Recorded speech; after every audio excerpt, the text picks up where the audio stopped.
नमस्कार दोस्तों, अगर चीतों को कहीं पता लग जाए या उनमें मानवीय बुद्धि की जो एक शिराएं हैं वो जागृत हो उठें, वो जाग पड़े, तो वो हम लोग चीतों को लेकर जो एक सियासत में और राजनीति में बहस करने वाले लोग बन गए हैं। वैसे तो हम हर चीज़ में एक बहस का नुक्ता तलाश कर लेते हैं, लेकिन चीतों को लेकर जो बहस हो रही है वो चीतों से भी ज़्यादा खतरनाक है।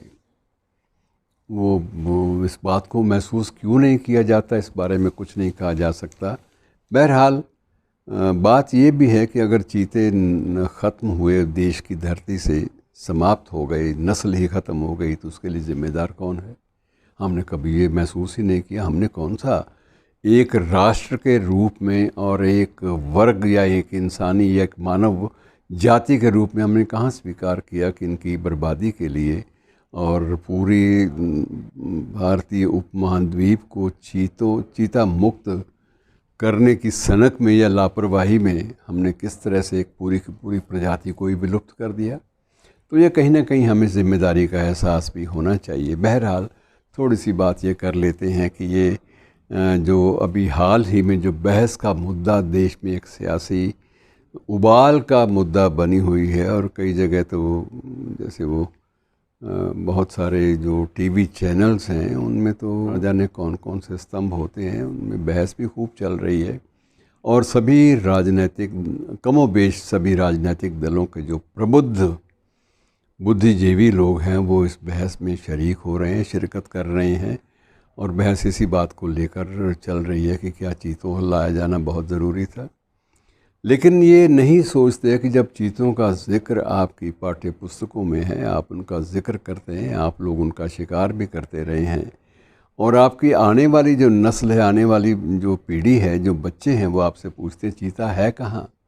तो आप एक नेट से निकाल के फ़ोटो तो दिखा सकते हैं, लेकिन वास्तविक चीता आप नहीं दिखा सकते।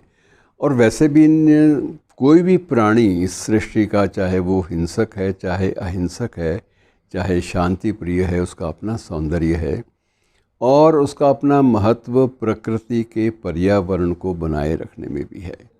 वैसे तो अब ये कहा जाता है कि चीता जितना गतिशील है उतना कोई गतिशील नहीं होता। जो उसकी गति है दौड़ने की, वो बड़ी क्षमता उसकी बहुत ज़्यादा होती है। किसी भी ऑटोमोबाइल से भी ज़्यादा उसमें सामर्थ्य होती है, स्पीड लिमिट उसकी कोई है ही नहीं। और यदि कई बार कुछ क्रिकेटर भी विश्व के ऐसे हैं जो ये मानते हैं कि वो चीते की गति से, वो जो था बॉलर जिसने बॉलिंग करनी थी, वो चीते की गति से आगे बढ़ा। एक वक्त में इमरान को भी चीता कहा जाता था। और ये चीज़ बाकी भी कुछ एक क्रिकेटर्स के बारे में ये मुहावरे की तरह इस्तेमाल किया जाता रहा। हमें मुहावरे की तरह इस्तेमाल करने के लिए भी जिस प्राणी की ज़रूरत पड़ती है, उस प्राणी की आमद पर हम लोग बड़ा अजीब सा महसूस कर रहे हैं। और ये शिकायतें शिकवे होने शुरू हो गए हैं कि हमने 11 करोड़ डॉलर की राशि खर्च कर दी। लेकिन अगर ऐसी राशि ऑन रिकॉर्ड, अगर वाकई सही मानों में अगर कुछ खर्च होती है किसी एक परियोजना पे, तो उसका स्वागत भी किया जाना चाहिए, या उसके दोनों पहलुओं पर आप चर्चा कर लीजिए।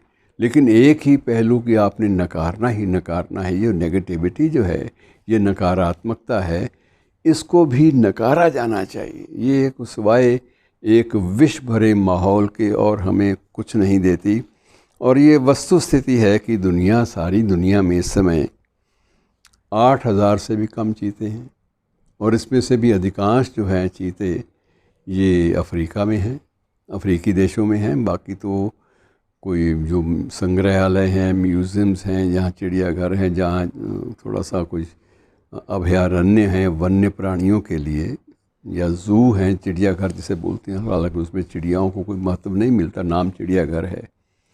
तो ऐसी सारी जो चीज़ें चल रही हैं उनमें इनको रखा जाए तो एक प्रकार से हम रूबरू करवा सकते हैं बच्चों को कि ये देखो सामने ये होता है चीता जो इस गति से भागता है, जिसके सुरम्य चित्र जो हैं वो अब भी आप किताबों में देखते हैं। वो सामने देख लीजिए सफारी के माध्यम से, और दूर खड़े होकर के इसकी गति देखो। इसकी ये गति, जो तीव्र गति उसकी है, ये भी उसको प्रकृति ने प्रदान की है। और प्रकृति तो बहुत कुछ देती है, लेकिन हम लेने का नाम ही नहीं लेते। हमें एक चीज़ आती है, वो है बहस मुबाहिसा, आरोप प्रत्यारोप, विष और विषबूझी बातें। ये एक हमारे जो एक हॉबीज़ में, ये सामाजिक हॉबी भी है, ये राजनीतिक हॉबी भी है, और ये खेल कूद में भी एक हॉबी हो सकती है। तो हम इस तरह से इसको इस्तेमाल करते हैं, तो इससे बचना चाहिए। और जिसके दोनों जो पहलू हैं, प्लस माइनस दोनों, अगर नकारात्मक है तो आप उन पे भी बोल दीजिए, लेकिन सकारात्मक पहलुओं को बिल्कुल भुला देना, ये भी कोई सुखद घटना नहीं होती। शुक्रिया।